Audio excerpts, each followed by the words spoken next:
La saison 2015 des Tigres juvéniles de ESHG a été rien de moins qu'historique. Ils ont pris part à la toute première partie de la finale régionale qui s'est décidée en prolongation.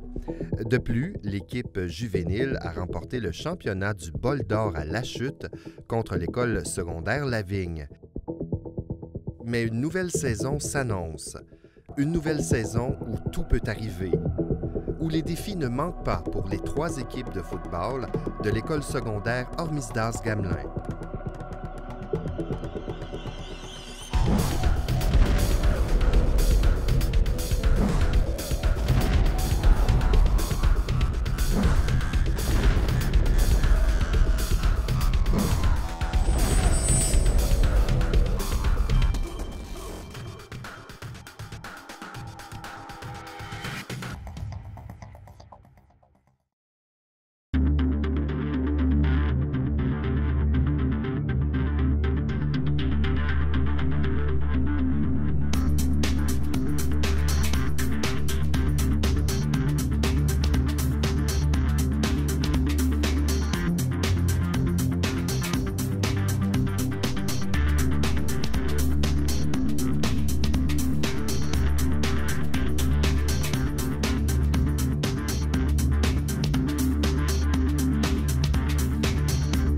L'année passée, quand on a débuté la saison, quand on a fait l'analyse de nos effectifs, nous savions qu'on devrait avoir une défensive avec certains défis.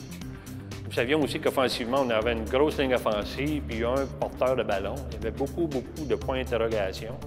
Finalement, je pense qu'on a bien fait jouer nos joueurs dans une bonne position. Notre processus de développement pendant tout le printemps, l'été, l'automne, je pense que c'était bien fait finalement. Mais écoute, on a gagné jusqu'au bout. La saison passée, c'était ma première saison en tant que coordonnateur. Michel m'avait demandé de remplacer Martin, qui quittait la région. J'arrivais des rangs collégiaux. J'ai passé les 7 dernières années avec les Griffons. Je dois avouer que ça faisait longtemps que je n'avais pas coaché à ce niveau-là, puis j'ai trouvé ça un petit peu frustrant. J'ai trouvé ça... C'est sûr que tu enseignes sensiblement les mêmes choses que tu vas enseigner au collégial, c'est juste qu'il faut que tu le répètes plus souvent. T'sais. Donc, ça, c'était une période d'adaptation pour moi, de m'adapter un peu au niveau. Puis c'est sûr que l'engagement et le temps de pratique est différent. Donc, il faut que tu changes ton approche au niveau du coaching puis de ta préparation. C'est une saison qui était difficile au niveau défensif. Heureusement qu'on avait une offensive qui nous transportait souvent. On s'est quand même rendu au Bol d'or et on l'a gagné. Donc, c'était quelque chose d'extrêmement positif pour nous. L'année passée, on avait toute une équipe. Là. Défensivement, on était fort. Offensivement, on était vraiment fort. À la grosse ligne, on avait des bons joueurs, des bons receveurs, on avait des bons running backs. On était bien entourés dans le sens de talent. Puis ça nous a amené à une belle saison. On a perdu un match, on a annulé une, puis on a gagné le reste. Puis ça nous a amené qu'on a eu une belle victoire dans le Bol d'or à la fin. Si on regarde la finale de l'année passée, nous savions, écoutez, cette équipe-là avait 5 à 6 joueurs qui étaient vraiment les meilleurs dans la Ligue à leur position respective. Alors, nous savions que c'était une équipe qui s'en venait préparée avec une volonté de vaincre. On a utilisé vraiment nos forces, on a bien ciblé leurs faiblesses.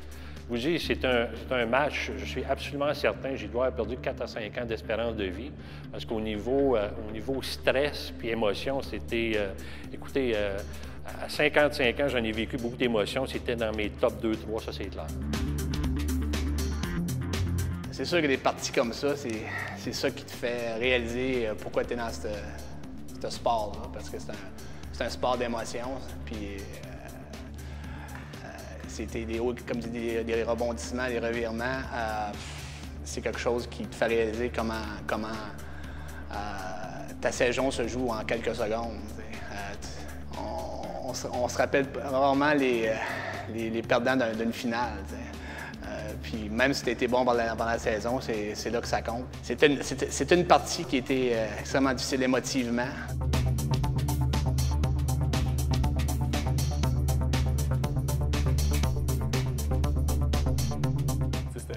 c'était vraiment stressant. On s'entend, c'était un match vraiment serré quand ça vient à deux bonnes équipes. Saint-Alexandre, c'était une équipe très bien entourée en coach. Il y avait du bon talent, un bon corps arrière, des bons receveurs aussi. Une excellente défensive. C'était un bon challenge que ça a venu à un championnat. Puis j'ai bien aimé ça. Avec un titre régional et un titre interrégional sous la main, les Tigres n'auraient pu faire mieux en 2015. L'équipe peut donc se demander quels sont les objectifs à atteindre en 2016.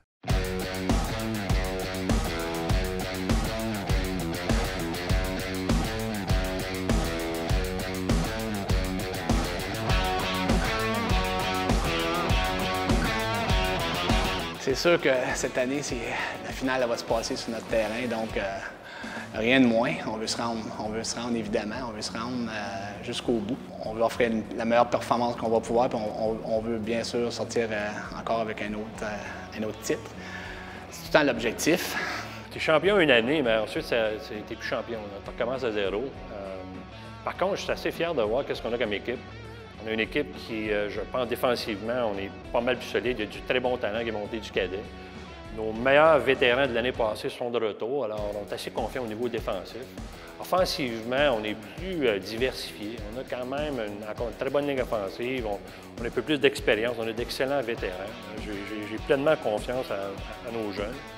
Je pense que défensivement, sur notre côté, on a vraiment une bonne défensive avec des bons éléments.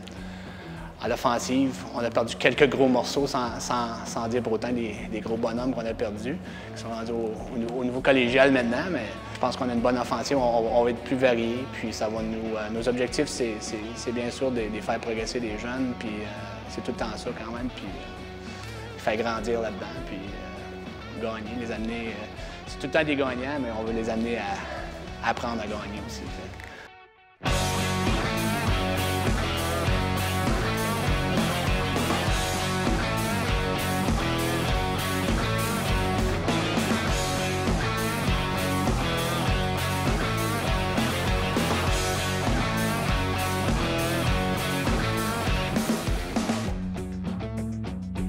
L'équipe de football des Tigres fait partie de la Ligue depuis déjà 15 ans. Bien que leur programme ait toujours donné de bons résultats, ce n'est que depuis 7 ans que l'équipe a pris un virage qui serait porteur de changement. Au départ, quand on a parti le programme, on voulait vraiment mettre en place un vrai programme, c'est-à-dire supporter les élèves athlètes à l'extérieur et sur le terrain. Il y a beaucoup d'emphase, évidemment, sur l'aspect académique, etc.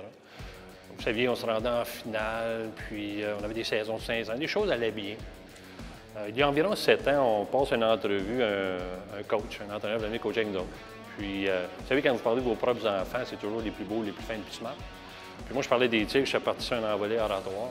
Puis, soudainement, il me dit c'est bien beau, mais comment ça fait que vous ne gagnez pas? Moi, c'est pareil comme on m'avait donné un coup de 2 par 4 en plein front. Alors, quand je me suis relevé du sol, je pense que ce commentaire-là, écoute, j'en ai presque pas dormi pendant 3 nuits. Je pense pour nous, c'était cette période-là qui est un déclencheur. On a compris clairement que si tu ne gagnais pas de façon régulière sur le terrain, tu n'avais aucun respect. Tu sais, tu parles le meilleur programme sur la terre, mais si tu ne gagnes pas, tu ne gagnes pas. Tu n'es pas un programme gagnant. Alors pour nous, c'est à ce moment-là qu'on a vraiment commencé à mettre en place une structure qui nous permettait de bien performer sur le terrain. Sur le conditionnement, la préparation, tout le kit. Pour nous, c'était vraiment un gros déclencheur.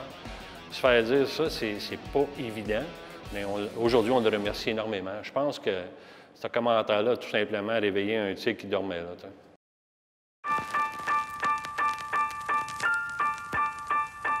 Depuis, l'engagement des entraîneurs à construire une équipe gagnante a été sans précédent. Le programme des Tigres permet à ces joueurs de profiter d'un entraînement plus long, où ils sont invités à divers ateliers de formation, tant pour la forme physique que pour la préparation mentale.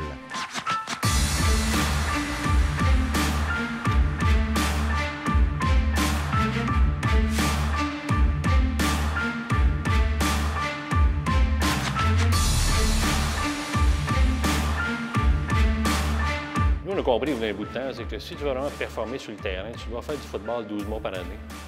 Alors nous, on a un plan vraiment de développement qui est très bien ciblé, qui est en évolution constante. Exemple, de janvier à avril, on fait des poids et haltères, soit à l'école ou avec Gym Max. On a du CrossFit, on a des sessions de mise en forme. Vous savez, on a quand même quelque chose qui est étalé sur 12 mois. Les jeunes, la seule pause qu'ils ont, c'est après le gala, mettons mi-décembre, à fin décembre, ensuite on recommence le bal.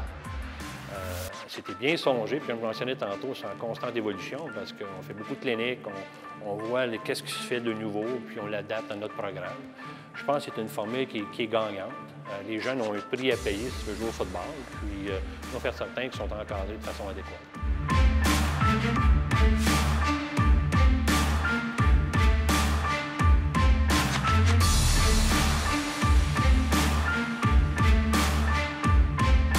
Il y a 2 ans, on a eu une rencontre avec les spécialistes de Gym Max local. Puis, on a vraiment aimé qu'est-ce qu'ils nous a parlé. Le CrossFit, c'est vraiment une formation qui est vraiment de l'entraînement qui est pour tout le corps. Non, pas seulement le cardiovasculaire, mais tout le corps, le corps.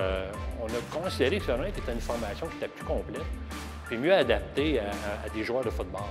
Nous, on ne veut pas que les jeunes s'entraînent pour être beaux sur la plage. On veut qu'ils s'entraînent pour être prêts à jouer au football. Puis je pense que depuis 2 ans qu'on fait ça, les jeunes adorent ça. Puis nous, comme responsables du programme, on trouve que c'est une formule qui est tout à fait exceptionnelle.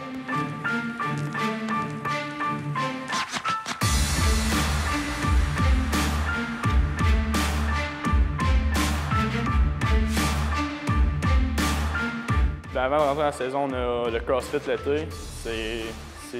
Avec le Gym Max, la plupart de l'équipe, on vient puis on s'entraîne là en faisant du CrossFit, puis ça nous garde en shape pour avant la saison. C'est un entraînement intense, ça dure environ 1 heure, 1 heure et demie, puis c'est intense assez comme entraînement.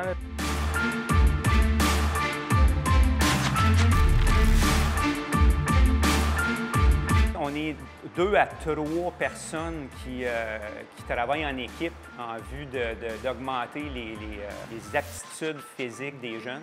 Quand on commence tôt. Comme exemple, cette année, là, janvier-février, on était avec eux. Pendant l'été, ce qui était vraiment important pour nous, c'est de travailler dans un premier temps la capacité et l'endurance aérobie. On veut que les jeunes soient en top shape au niveau cardiaque. Fait que c'est clair qu'au niveau des densités d'entraînement, quand on faisait les stations, on a joué beaucoup avec ça, où on a fait, par exemple, des densités d'entraînement où le temps d'effort était largement supérieur à ce qu'ils vont vivre pendant leur game actuel. Parce qu'on sait qu'un jeu ne dure pas longtemps. Fait que si moi, je leur fais travailler une intensité très élevée, plus longtemps qu'un jeu, que le temps de récupération est plus court, que je les amène à ça, bien, ils deviennent des bêtes de scène à ce moment-là lorsqu'ils tombent dans une game. Ensuite, ce qui est important également, c'est les jeux de pied.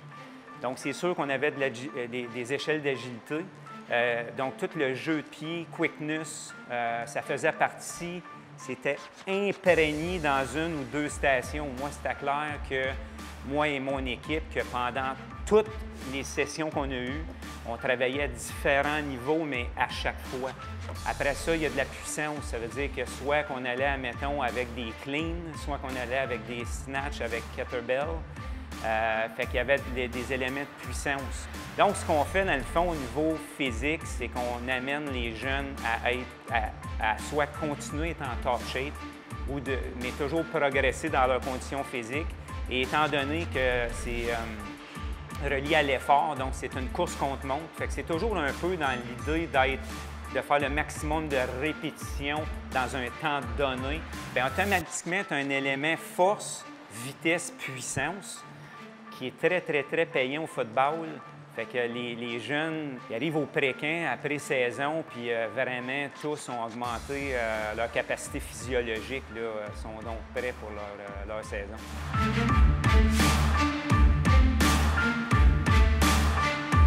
Il faut dire que nous, CrossFit, Gym Max Buckingham, ce qu'on fait aux jeunes, c'est un chaînon, c'est une chaîne parmi une continuité. Le début du succès des Tigres d'aujourd'hui vient du secondaire 1. J'ai déjà assisté un peu au départ, Puis il y a déjà une philosophie sportive, d'attitude mentale positive, de prendre soin de soi qui est là dès le début des jeunes qui s'impliquent, dans le fond, à l'équipe de football. Puis tu as tout le système administratif, puis tout le head coaching qui ont une approche vraiment très positive reliée à l'enseignement des valeurs. Yeah!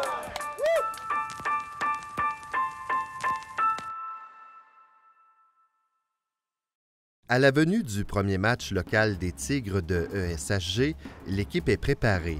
Les joueurs sont motivés. Les partisans sont présents et il ne reste plus qu'à apprécier le résultat de toute cette préparation et le fruit de ces efforts concertés.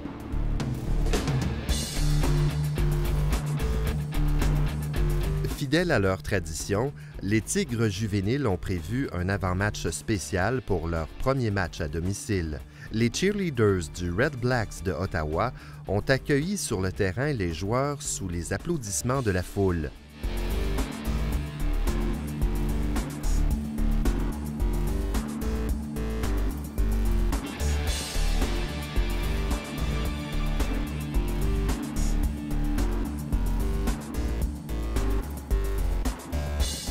Unis mais nerveux, les Tigres devaient mettre en pratique leur entraînement et espérer sortir victorieux. C'est drôle parce que quand je suis revenu à coacher avec les Tigres, tous les coachs en chef ou les coachs qui dans ces équipes-là au niveau juvénile, ce sont des gars que j'ai coachés, soit au niveau collégial ou autre. Donc, ils me connaissent à fond parce qu'ils ont travaillé avec moi pendant des années au niveau collégial. Donc, quand je les affronte, il faut que j'essaie de me dépasser parce que ils me connaissent trop souvent. Comme entraîneur, on a des patterns, puis on a des tendances. Il va falloir que je sorte un peu de ma coquille, puis essayer de ne pas faire des choses que lui va s'attendre que je vais faire. Donc, ça va être super intéressant. Ça va être un excellent match. Je pense que c'est un programme qui a beaucoup d'avenir. Puis on a une stabilité maintenant. Ça va être un bon défi pour nous autres en partant comme ça. C'est certain que le premier match qui s'en vient contre Nicolas Gatineau, c'est une rivalité qui existe depuis très longtemps. On a un respect mutuel qui est vraiment qui est très solide, sauf quand le sifflet va commencer. Là.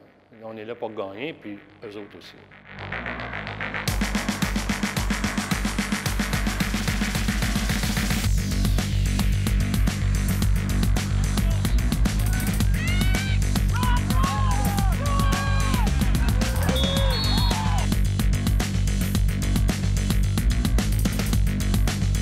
Le Phoenix reçoit le ballon. Après 2 essais, il complète une passe pour finalement avancer, mais ce n'est pas suffisant pour un premier jeu.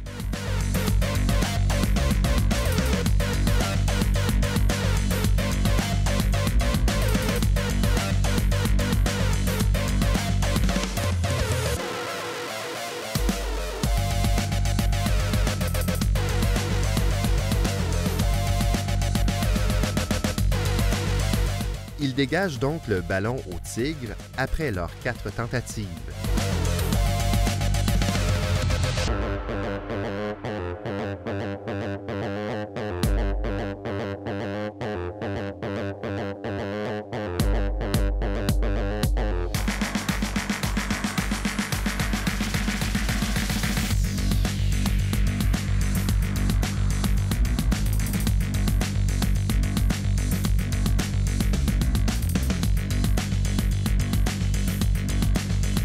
Après plusieurs jeux de course pour s'approcher de la zone des buts, c'est par la passe que les Tigres comptent leur premier touché en tout début de match.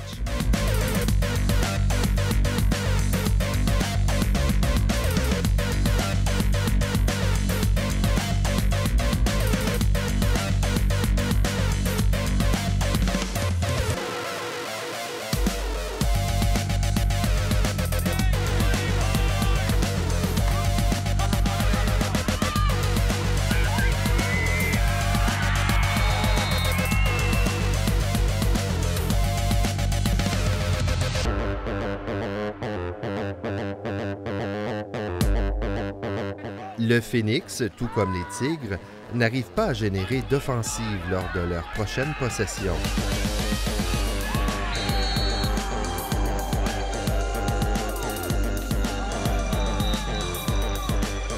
Mais à quelques minutes de la fin du premier quart, le Phoenix connaît une bonne série.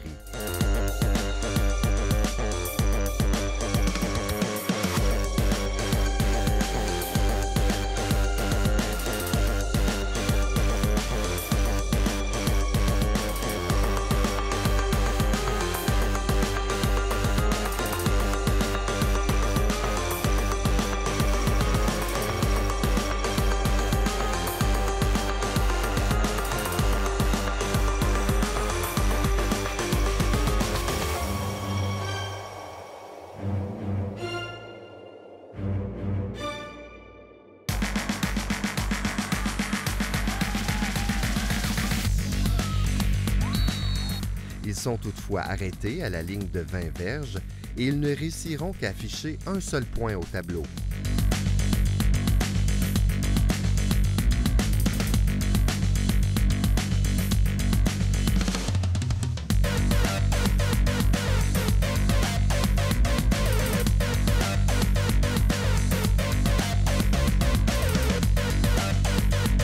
Le quart se termine avec quelques beaux jeux de course de la part de Emmanuel Brochu, mais les pénalités et une passe ratée empêchent les Tigres de progresser.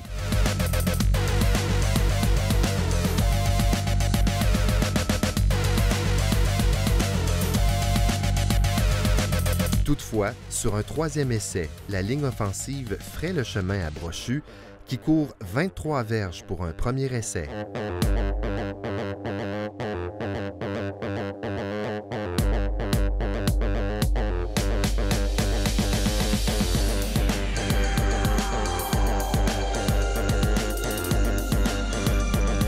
Alors que Brandon Gourgon des Tigres est blessé, les entraîneurs du Phoenix en profitent pour faire des ajustements.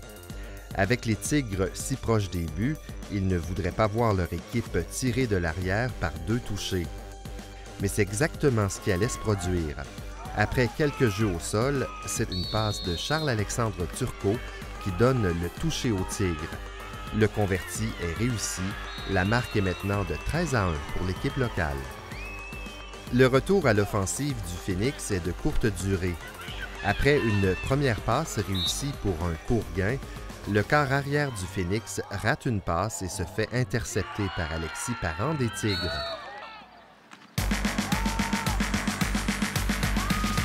Deux jeux de course plus tard, les Tigres s'inscrivent une fois de plus au tableau.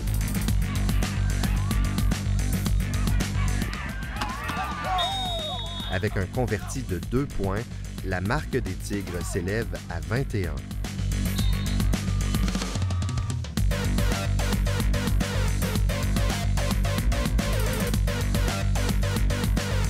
Le reste de la première demi est ponctué par le travail impeccable de la défensive des Tigres.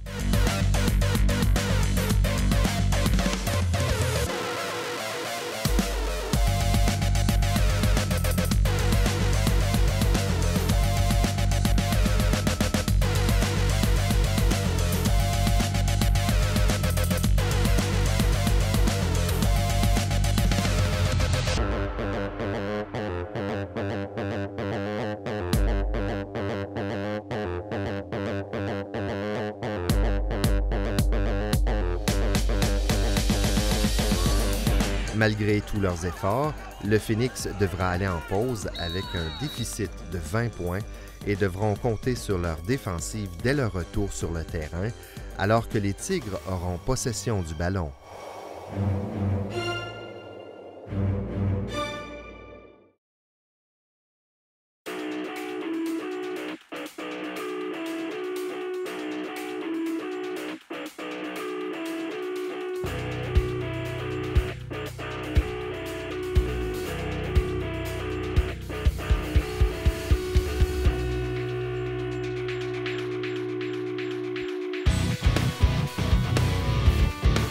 Le pire que pouvait imaginer le Phoenix arrive.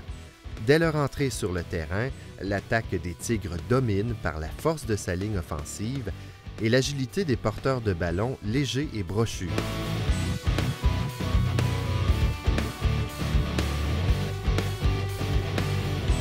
Turcot complète aussi une passe à Jacob Legault Et Brochu vient clore la série avec une longue course dans la zone des buts.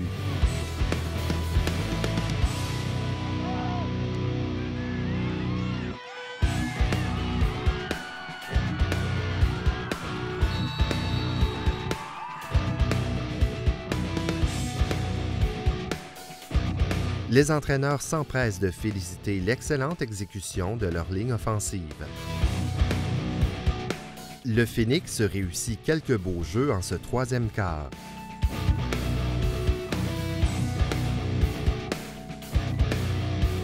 Mais l'exécution de la défensive des Tigres est trop précise. Les jeux appelés par Paul Roy sont à point et plaqué après plaqué, le Phénix est arrêté et épuise ses 4 essais. De retour sur le terrain, les Tigres ont la chance de clore cette partie une fois pour toutes. L'attaque au sol est encore la stratégie choisie. Les Tigres avancent jusqu'à la ligne de 30 du Phénix, mais sur un deuxième et un troisième essai, 2 passes sont ratées. Les Tigres se contentent toutefois d'un botté de placement précis de la part de Brian Dumais-Lavoie.